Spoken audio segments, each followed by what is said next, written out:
This is an exclusive presentation of WOWO 1190 AM and 107.5 FM, Unholstered. Welcome back to another episode of Unholstered. Glad you can hang out with us here on your weekend. Hope you're having a good one. My name is Kayla Blakesley. I'm just one of your hosts here on Unholstered.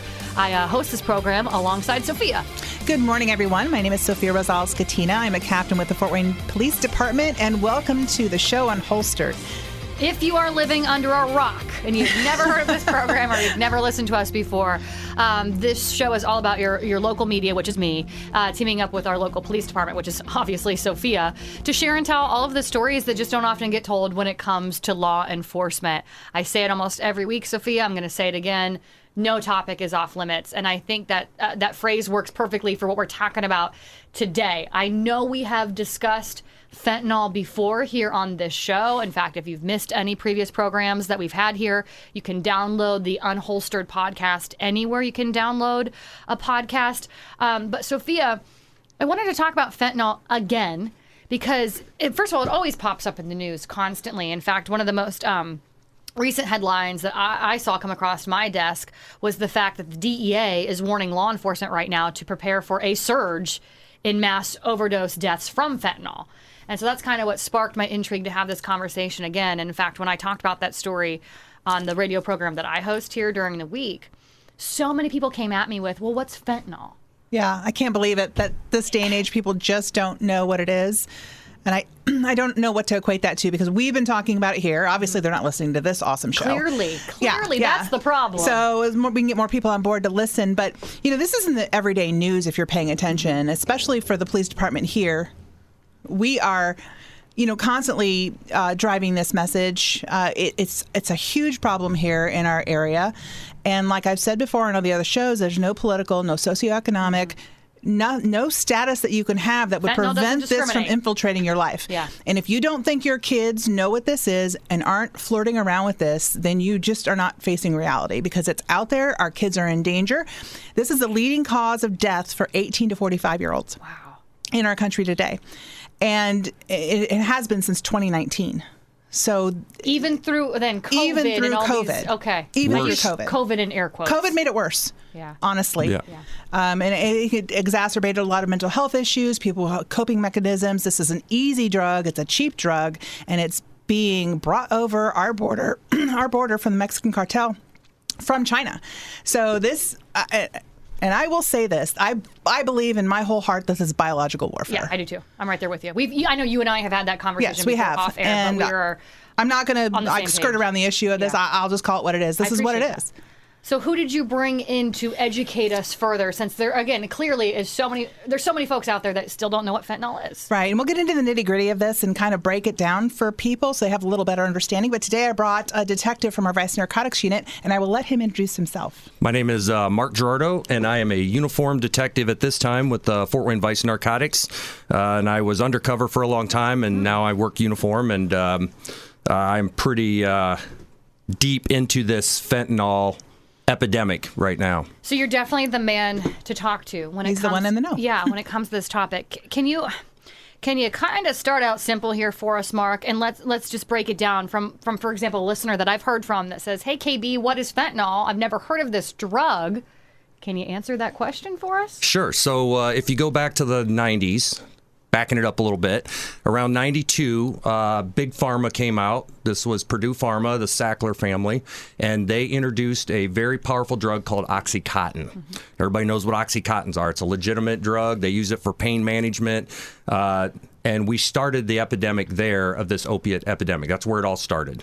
Once the illicit drug manufacturers figured out that people really loved opiates, and it was probably one of the most powerful addictions you can have in the drug market next to meth. They're about equal. We end up in this synthetic drug world. And the first thing that really hit us from China was spice, or synthetic marijuana is what they called it in the beginning. But as time went by, the synthetic marijuana started more resembling an opioid, and we started having overdoses. And probably one of the last spice overdoses that I went to. It looks like weed. They put it on potpourri. It's a chemical. They smoke it. Then we made it illegal because it was causing all these addictive problems. Weren't people like crazy hallucinations and things Yeah, like it caused that all with it? sorts of problems. Yeah. Yes. Tons of problems for us, and still does with certain communities are still partial to it as a drug. But I actually Narcaned a girl one time, and she was high on spice and overdosed and blacked out, and the Narcan brought her back. So that's how I started to see the synthetic opioid changing, and then all of a sudden, fentanyl. And then when synthetic fentanyl got dropped on us, it started out as a mixer with heroin.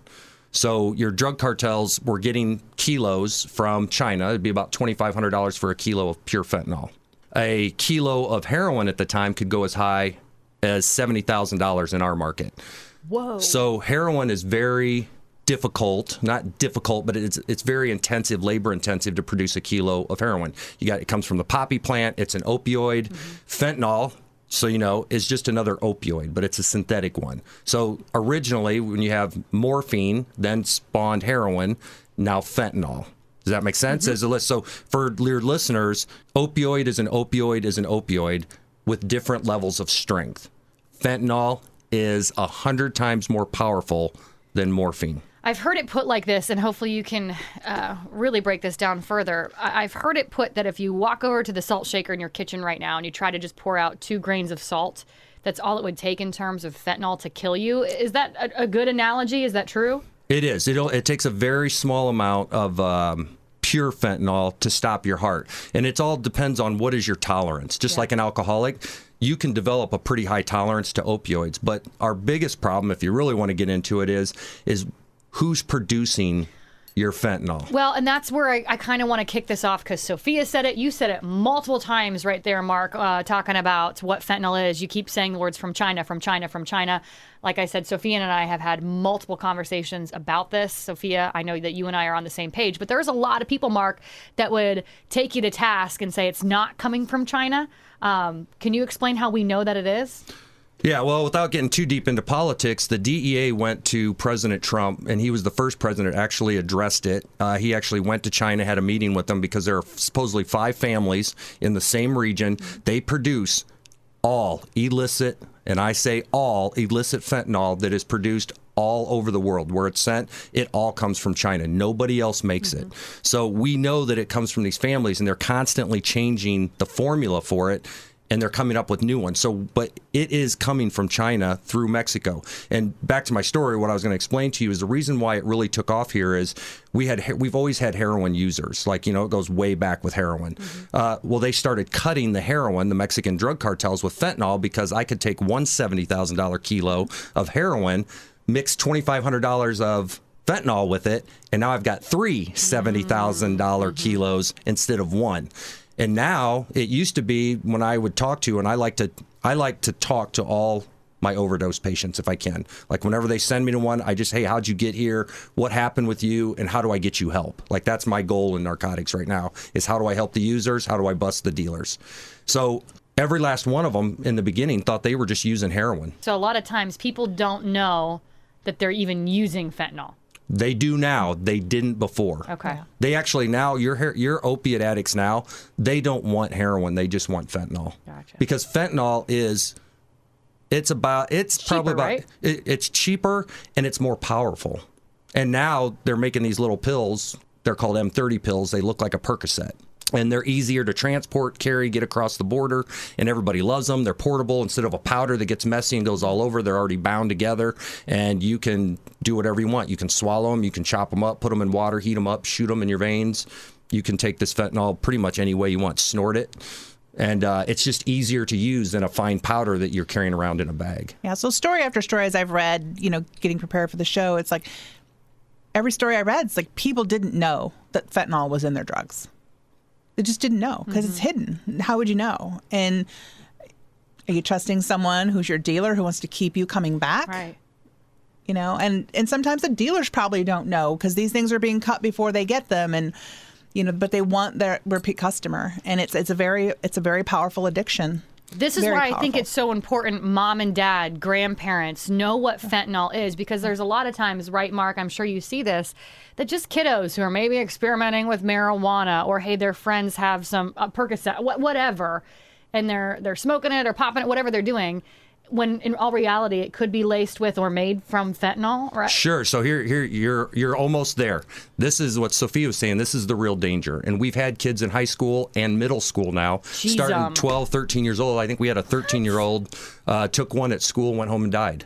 So what happens is we have this here in Allen County, yes, Fort Wayne? Fort Wayne Community Schools. Holy cow. So we have this issue where there are kids who they don't know they're fentanyl in them. So when I'm telling you that these pills are being pressed, they look like a legitimate pharmaceutical drug. Like they look like a Xanax. They look like a Percocet. So what happens is with my kids in school is their buddy comes to school with the fakes that are full of fentanyl, and they say, oh yeah, I stole this from my grandma's medicine cabinet, or I got it, and they make it sound legit.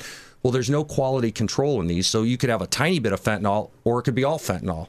So you don't know, even if you have an addiction to it, you don't even know what you're getting because there's quality control. But for these kids, they're just seeing a pill that looks like something that came from a pharmaceutical company, and they're assuming that there was some kind of quality control, and there's not. And fentanyl is no joke. I'm just telling you, fentanyl is no joke. I have been to overdoses with people who have very high tolerances to opiates, where they inject one of these pills, they liquefy it, and they shoot it, and they're dead or unconscious, turning blue, dying, almost as soon as the needle hits their vein and they push it into their body. They'll be laying there with a phone cord wrapped around their arm, the needle's still hanging out, and I'm Narcaning them. So these pills, this is like not a joke anymore. Like when I was in high school, people smoked weed, they might have done some mushrooms, but these drugs, nobody was dying from marijuana or mushrooms. And that's the other thing now, we can get into that too, is we are finding fentanyl, illicit fentanyl, in everything. We're finding it in cocaine, we're finding it in heroin, we're even finding it in marijuana.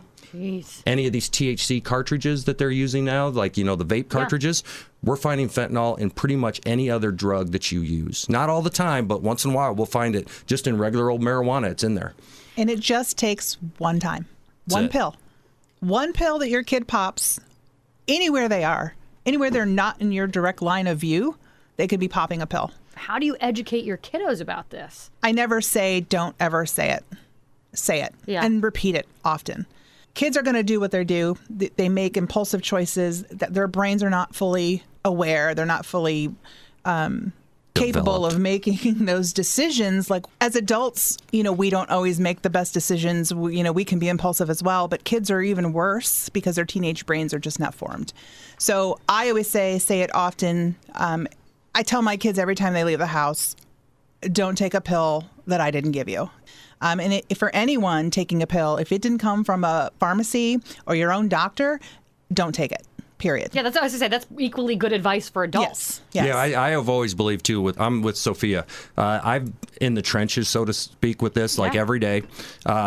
Being straightforward and honest instead of like trying to skirt our way around it.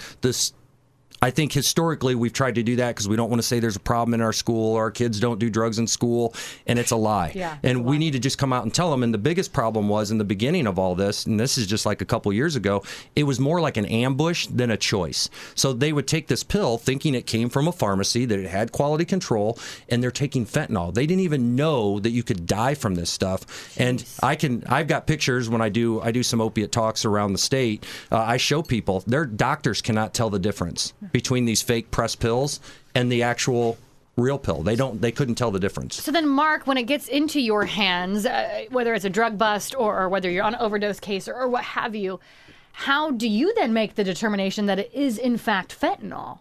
So we know just by trends right now, if we see any of these, they're called M30s. Okay. And they're a little small round blue pill, and they have the markings on them, M and a 30. And that looks exactly like one of the designations for a real Percocet. Those were like the popular ones. If you Google it and look it up, you'll see the Border Patrol and DEA and local law enforcement recovering tens or hundreds of thousands of these pills coming across the border. Like they just had a bust in California. They said the lady had enough fentanyl in her house it could kill like 2 million people.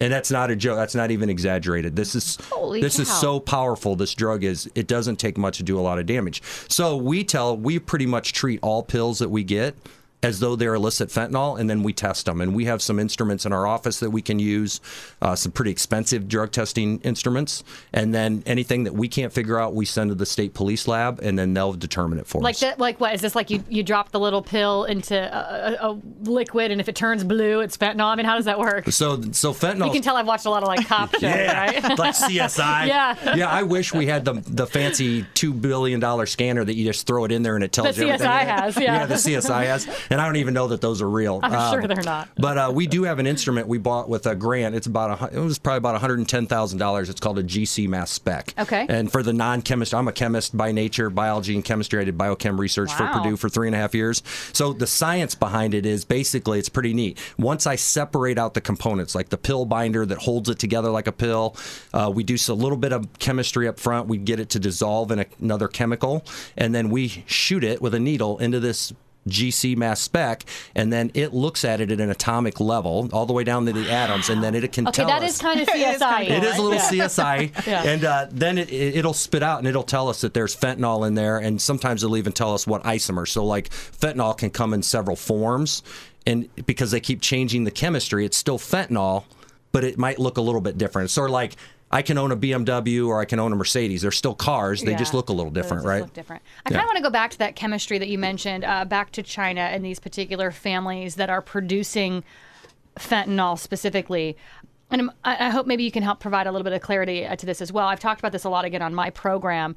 And the big question I get, well, how are they able to do that in China? Why is that even legal? And correct me if I'm wrong, but a lot of times, again, these particular families in China, A, their laws are a lot different than ours, but B, can't they change those chemical compounds so they can kind of skirt the laws, if you will, loopholes, and that's kind of why they're always ever evolving and changing? So you're correct with that, except for with the spice they were doing that. In Indiana's laws, we looked at it from a chemical backbone or carbon chain backbone chemistry way. What does this structure look like to a T? So in other words, back to my car analogy, it's a BMW because it has this emblem and these cars and this motor. Well, the Chinese would just change it just by a little bit with chemistry. They'd throw a different chemical group onto the main thing. It'd still get you high and do all these things, but it was a little bit different. We're having trouble with that. They just changed the paint color. Yeah, on the couldn't outside. keep up. The law couldn't keep up. Yeah. So The law it was could kind of not keep useless. up. So what they did with fentanyl, the difference is fentanyl, you can only change it so much. Okay. Fentanyl is still fentanyl. Even when I change its chemical structure, they still try to do that, but we're pretty good at finding the fentanyl in it. Even more terrifying, I'm hoping maybe you can educate us on this as well. This is really new to me, Mark, but even more terrifying is this new drug that's out that's allegedly 20 times stronger than fentanyl. So let me refresh listeners by going back to that salt shaker here, and you're pouring out like 2 grains of salt, if you could even do that. Sure. That's enough of fentanyl to kill you. This being 20 times stronger than that. And Mark, I'm going to be really honest with you. I don't even know how to pronounce the name of this drug. Yeah, and even with my background, some reason it does not flow well. I don't know who named it, but it's give it your best shot. So it's isotonitazene. Isotonitazene. Yeah. Okay. Say that 5 times So fast. it's a long one. So basically and they call it ISO is the street name for it. Obviously, I mean, if you're on drugs, you're not going to be able to say isotonitazene. That's true. So you're I don't even know if you can pop out ISO. You're going to say it sober. So you just say ISO. But ISO, the history of it is back in 1953, there was another one. I can't remember the name. It was pretty close. It begins with an E. I can't remember, but it was a legitimate analgesic. In other words, it was a drug that helped you like for pain management. And this is now made by China. It's a derivative of that original drug that was a legit drug, but it was very powerful. And not to completely correct you, but you said it's 20 times. They think it's between 20 and 100 times, depending on what version of it you're getting. And it came out, I think they first started seeing it in 2019, basically all around us. So I know they found it, I think it was in Iowa, Illinois, Michigan, Kentucky, and Florida has it right now. And Florida's seeing, I think, quite a bit of it. Don't quote me on that, but I think there's a lot more in Florida. You did not say Indiana, so we haven't seen it here yet. I haven't talked to the state police lab lately, but I have not seen it. But it will come across the same way as the other. It'll be pressed in a pill. Jeez. It'll look like something else, like a legitimate drug, and that's how we're seeing it in these other places. But it can be, I believe, it can be a white or I think a pink or orangish powder. That's the 3 ways. It'll come in a pill, or it can be a white powder, or like a pinkish orange powder. And this is that same concept where it's manufactured in China, smuggled along the southern border through Mexico. Correct. If we could wave a magic wand, Mark, Sophia, I'll open it up to both of you. You're the pros here. Is it even possible to wave a magic wand and remedy this epidemic? Well, I think this is going to have to come from the federal government first. Our borders need to be better secured, and God bless the Border Patrol. Yeah. I mean, they are. This is an unwinnable task for them at this point. They're tired. There's such an influx of people coming across, unvetted, unrestrained. I don't know what the fix is, but there has to be something that we can do. And, I mean, obviously this is a political issue, but I stand with my brothers and sisters of law enforcement on that border, and I know a few. I have friends that work there, and they're tired. It would be discouraging to just. That's exactly what it is. They aren't able to do their jobs to what they're supposed to be doing, and I really feel bad for them. I don't know how that is, because this community has been rallied around us through these past few years, and they've supported us. They are while they're supported in their local areas, because I'm telling you, the people are rallying around them down there. They don't feel the support from the upper administrations. I tell you what, I went to the border. I was privileged enough to be able to travel down to the southern border with a congressional delegation in July of last year, so July 2021. And while we were there, now mind you, it's July 2021, and from the start of the year, according to Border Patrol agents, they had just seized enough fentanyl. So what's that, 6-7 months into the year? That in that time frame, to kill every single American 4 times. Yes. And that was the amount of fentanyl that they had seized at that moment that they actually knew about. And that scared the pants off me, because, again, it was the fentanyl that we knew about. And I find that staggering to think about the number of fentanyl that's out there that we don't know about and that we didn't seize. Correct. And what we're talking about with the southern border, because since we know the route of travel for this, having this. This is known. I mean, this is what's so frustrating. This is not a secret. The government knows about this. Me and you've had Nate Mollering on your show before. Me and Nate are good friends. We talk about this a lot, and beyond the politics of it, if we just care about our fellow human being, if they really cared about us, we would shut the border down on this alone. And here's I thought this was an interesting stat, and I believe it was in 2016, the DEA did a rough estimate of how much the 4 biggest drug cartels sell worldwide in narcotics. And it came out to about, I think, 7.2 or 7.3 trillion with a T dollars in narcotic sales. Over 80% of it is to the United States. So we consume 80% of all the illicit narcotics that are coming out of Mexico. Okay, so now couple that. They just said, I think it was last year, what they're finding is they are making more on human trafficking than they do on drug sales, bringing people across our border. The other problem is once they get them here, they owe for that service. So the people that can't afford to pay, if they're not being put into the sex slavery trade, they're being placed in America, and then they're being called upon to come back to the border, pick up drugs, and mule them all over the United States. We are just being overrun with this, which is evident by, I think, in 2 years ago, it was like the CDC's got a stat. They say it's about, I think it's 100,138 people died of overdoses in 2020. Yeah. And so I have some stats just so that our viewers understand the scope of this. So in 2019, there were 70,630 drug overdose deaths in the U.S. That went up 4% in 2020. 72.9% of those were from synthetic opioids. Jeez. All right. For our area here, since 2019, we've seen an upward trend. So in 2019, 829 non-fatal overdoses were reported with 144 deaths. 2020, 1,243 non-fatal overdoses with 145 deaths. 2021, 1,227 non-fatal overdoses and 173 deaths.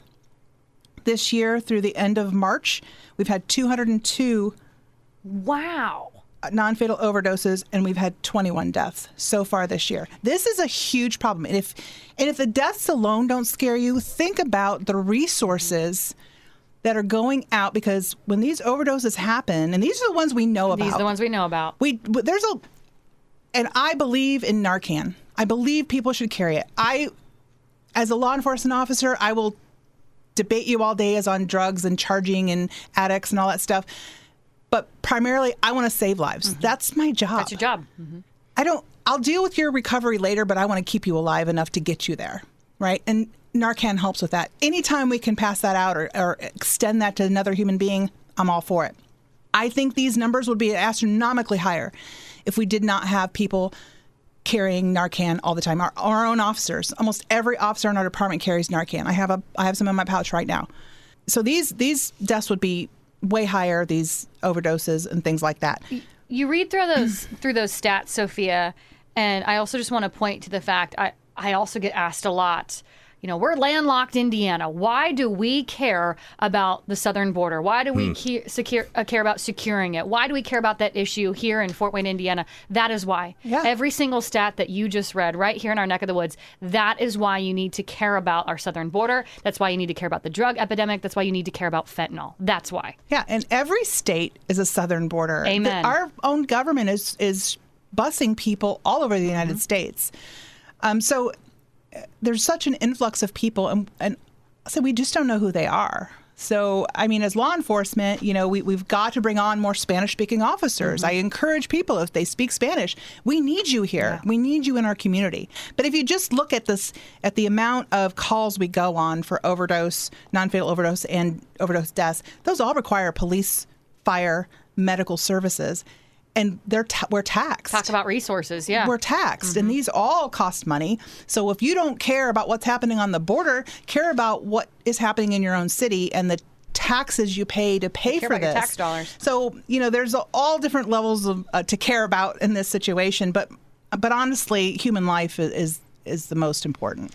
To have a kind of a moment of levity, if you will, because it is a heavy topic, unfortunately. Whether we like it or not, that's just the way it is. I kind of want to have another behind-the-scenes CSI moment, if we can. I'm sitting here, we're talking about all of this fentanyl that's seized, and now ISO, and just drugs in general. That is your job, Mark. Yep. When officers do seize all of these drugs, you know where I'm going. You know where I'm going with this. And again, in our CSI shows, you see all these drugs locked away in some warehouse-looking environment, and there they sit until the case or what have you. But at the end of the day, what really happens to all the drugs? So we have secure lockers that they So the locker thing is like real. The warehouse real. vibe is like real. And there's locations for it. They're not like in the movies. I mean, it's pretty. Doesn't look like some big vault, hidden in the ground. But we have evidence storage for all kinds of things. A murder weapon, things taken in burglaries, and drugs. They all go in the same place. And then once the cases have been adjudicated, in other words, the court case is over, some evidence has to be held for a certain amount of time, depending on the case. Like if it's drugs associated with a homicide, they might stay longer. But when it's time to get rid of them, they're disposed of and they're burned. They basically have a big incinerator. Can't tell you where. I don't want everybody standing around with their marshmallows out while the weeds burning up inside. That would be an interesting marshmallow, wouldn't it? Yeah, making s'mores. Everybody's snacking and ready to go when the burners are going. But then they just incinerate them at a really, really high heat level. You burn them. They just burn up and then they're done. There's no residual effect coming because the incineration is so high. Yeah, the temperature. So it's not going in the air. You're not going to stand around thousands of degrees. I've never known that. I mean, we all kind of know that it gets seized, and we talk about all these drugs being seized, but we never talk about what happens, after they're seized. Mark, I feel like today has been so enlightening. I'm scared to death to have my kid enter school. She's only 2 right now, so we're a long ways off. I'm sure there'll be some other ridiculous drug created by then. But I think that's why what you're doing is so valuable and so important. Same with you, Sophia, everything that you do every day and just sharing it here on the show. And I have a feeling this will not be our last fentanyl conversation. It won't. And sadly, I hope it would be. Or it shouldn't be until we start getting it fixed. It shouldn't be. You're right. Yeah. If you've missed any previous episodes of Unholstered, which we have talked about fentanyl before, we've talked about the drug epidemic before as well, you can download any previous episodes of Unholstered anywhere you can download a podcast. It's your town, your team, your topics. This is Unholstered. Thanks for listening to Unholstered. Be sure to subscribe to us on Spotify, Apple, or wherever you listen. And remember, you can listen every Saturday morning at 10:30 on WOWO 1190 and 107.5 FM.